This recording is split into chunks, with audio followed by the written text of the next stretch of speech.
எல்லாரும் டெய்லியும் பாதாம் சாப்பிட்றீங்க. பாதாம் எப்படி சாப்பிட்றது நம்ம உடம்புக்கு ரொம்ப நல்லது அப்படின்றத பார்க்கலாம். This is me doctor Pavithra Ravichandran.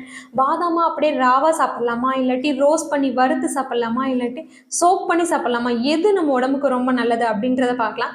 டெய்லியும் பாதாமை வந்துட்டு சோக் பண்ணி ஊற வச்சு சாப்பிட்றது தான் ரொம்ப நல்லது. ஊற வச்சு சாப்பிடும்போது இதில் வந்துட்டு லைபேஸ் அப்படின்ற என்சைம் உருவாகும்.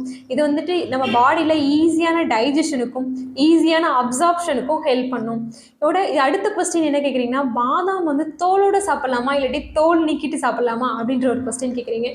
பாதாமோட தோல்ல ஃபர்ஸ்ட் என்ன இருக்கு அப்படின்றத தெரிஞ்சுக்கலாம். பாதாமோட தோல்ல வந்துட்டு anti accident, vitamin E, fibre, tannin அப்படின்ற என்சைம் எல்லாமே இருக்கு. ஸோ பாதாமோட ஆன்டி ஆக்சிடென்ட் என்ன பண்ணும் அப்படின்னா, நம்மளோட பாடியை வந்துட்டு எப்பயுமே இளமையாகவே வச்சுக்கிறதுக்காக ஆன்டி ஆக்சிடென்ட் உருவாகும். நெக்ஸ்ட் டேனின் அப்படின்ற என்சைம் வந்துட்டு பாதாமோட தோலில் இருக்குது. இது வந்துட்டு டைஜஷன் இஷ்யூவை உண்டாக்கும். ஸோ ஓல்டேஜ் பீப்புளாக இருக்கீங்க, இல்லாட்டி உங்களுக்கு ஜீரண கோளாறு இருக்குது அப்படின்னா வந்துட்டு அவங்க வந்துட்டு பாதாமோட தோலை வந்துட்டு நீக்கிட்டு சாப்பிடுங்க. மற்றவங்க எல்லாருமே வந்துட்டு பாதாமோட தோலோட சாப்பிட்றது ரொம்ப நல்லது. இந்த மாதிரி இன்ட்ரெஸ்டிங் ஹெல்த் டிப்ஸ்க்கு என்ன ஃபாலோ பண்ணிடுங்க. டெய்லியும் பாதாம் சாப்பிட்றவங்க ஃப்ரெண்ட்ஸுக்கு இதை ஷேர் பண்ணிவிடுங்க. Thank you so much.